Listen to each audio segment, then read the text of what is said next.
सर्वांना नमस्कार. पवित्र पोर्टल शिक्षक भरतीमध्ये साधन व्यक्तीच्या जागा कपात करण्यात आल्या.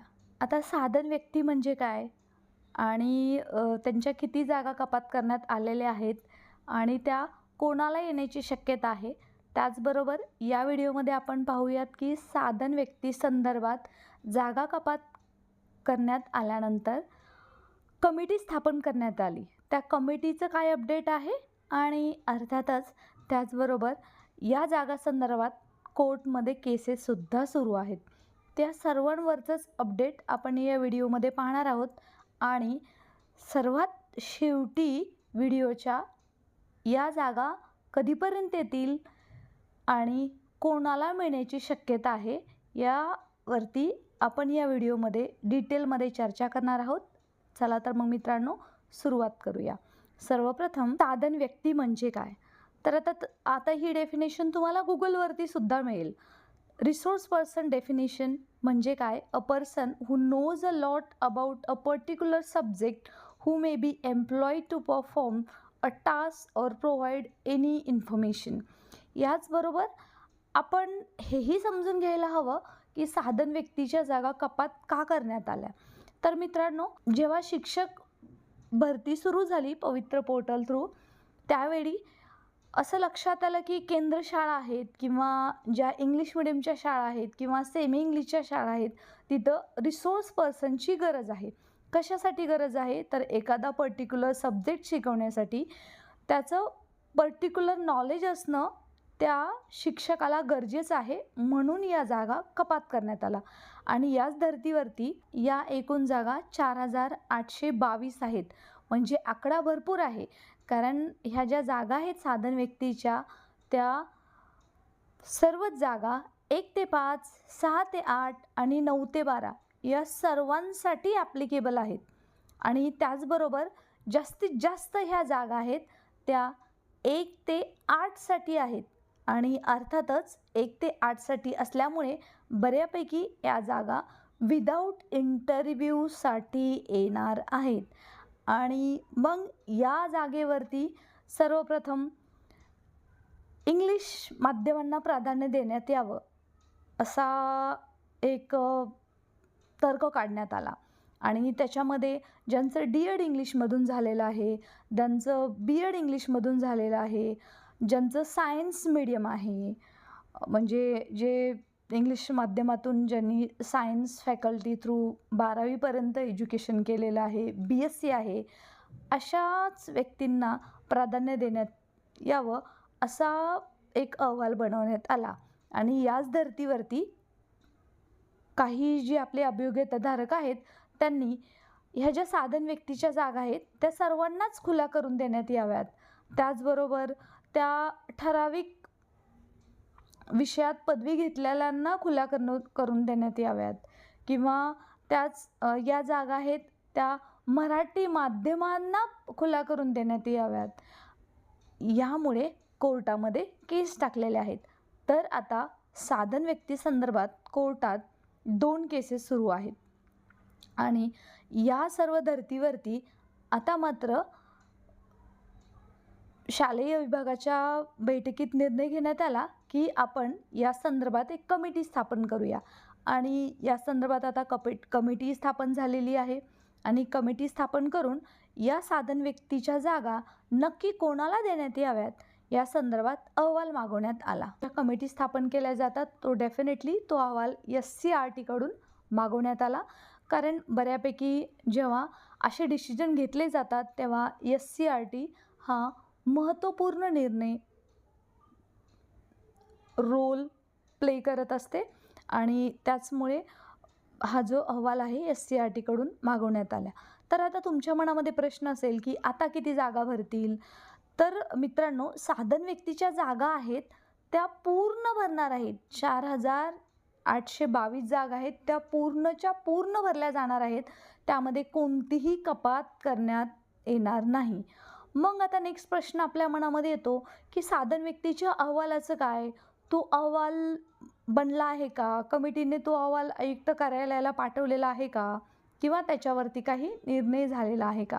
मित्रांनो, या संदर्भातील अपडेट असा आहे की साधन व्यक्तीचा अहवाल हा बनला आहे, परंतु आता तो आयुक्त कार्यालयात आलेला आहे की तो मंत्रालयात पाठवण्यात आलेला आहे, सध्याचं काही अपडेट आहे या संदर्भात ना आयुक्त कार्यालयातून काही सांगण्यात येते ना मंत्रालयातून काही सांगण्यात येते, परंतु हा अहवाल ऑलमोस्ट बनला आहे.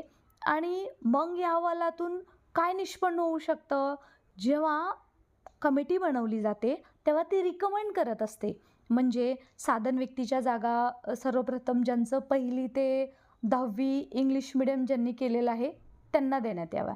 असं जर कमिटीने रिकमेंड केलं तर ते द्याव्याच लागतील का?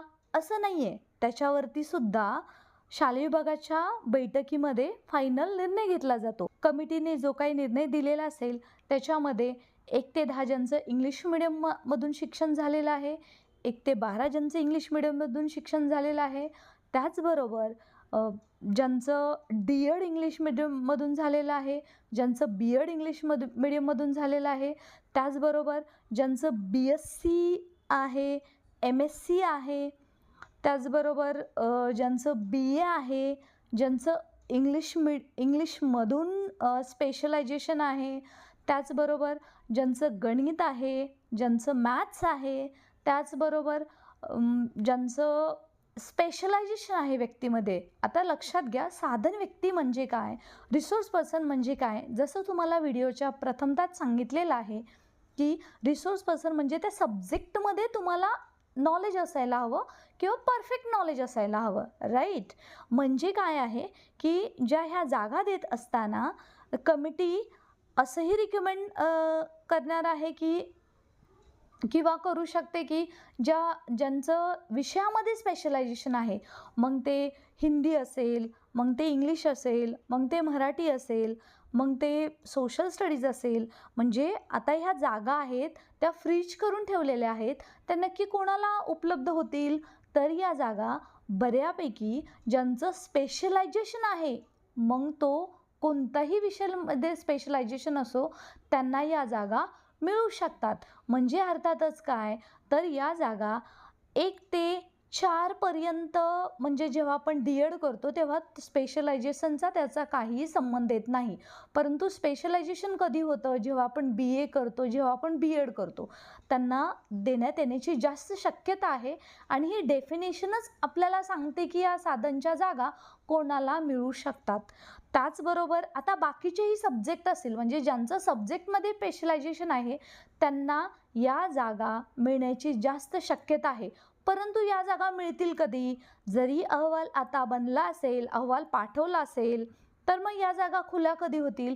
तर मित्रांनो, या जागा खुल्या होण्यासाठी त्या कोर्टमधील केस संपणार नाहीत आणि जेव्हा कोर्ट बोर्डवरती जेव्हा येईल, मॅटर येईल साधन व्यक्ती संदर्भात, तेव्हा मात्र आता आयुक्त कार्यालय आहे किंवा शालेय विभाग आहे, तो कमिटीचा अहवाल पुढे करतील की असं असं कमिटीने रिकमेंड केलेलं आहे आणि त्याच्यावरून आता कोर्ट डिसिजन घेणार आहे.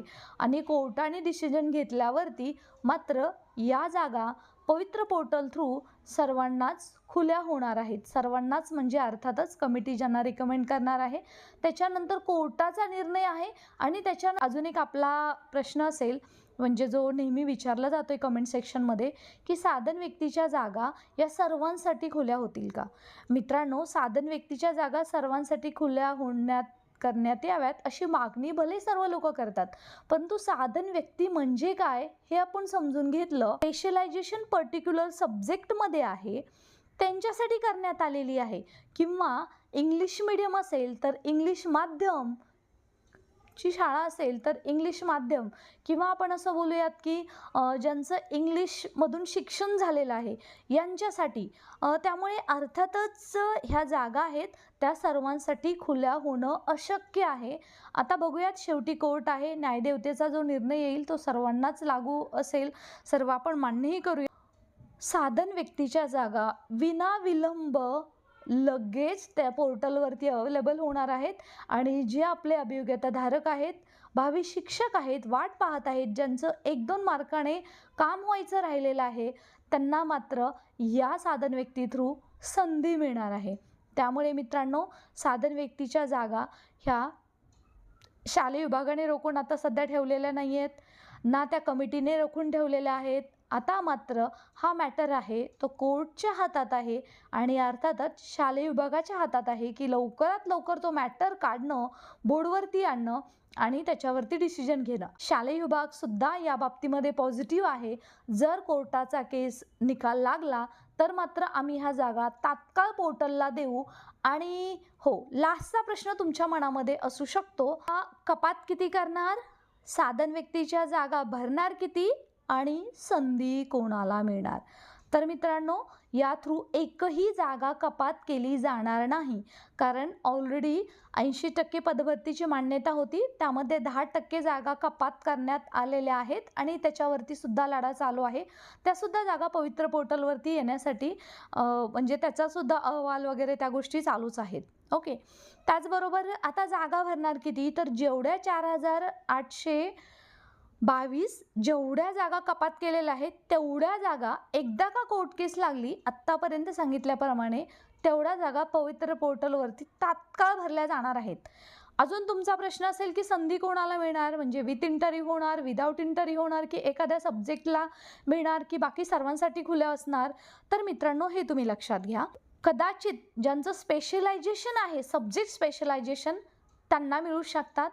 त्याचबरोबर ज्यांचं इंग्लिश मीडियमनी D.Ed झालेलं आहे, B.Ed झालेलं आहे, त्यांना मिळू शकतात. ज्यांनी थ्रूआउट इंग्लिशमधून एज्युकेशन केलेलं आहे त्यांना मिळू शकतात. जे सायन्स मॅथ्सचे टीचर्स आहेत त्यांना मिळू शकतात. जे सोशल स्टडीजचे टीचर्स आहेत त्यांना मिळू शकतात. किंवा आता बाकीचं एक असं आहे की ज्यांचं त्या विषयामध्ये स्पेशलायझेशन आहे, म्हणजे इंग्लिश आहे विषय, त्यांना मिळू शकतात. आणि सगळ्यात महत्त्वाचं, तुम्ही डेफिनेशन व्यवस्थित रीड करा आणि इन बिटवीन लाईन थोडंसं मीनिंग लक्षात घ्या की ज्यांचं एखाद्या विषयामध्ये स्पेशलायझेशन आहे त्यांना जागा मिळण्याची दाट शक्यता आहे. मित्रांनो, स्टे कनेक्टेड.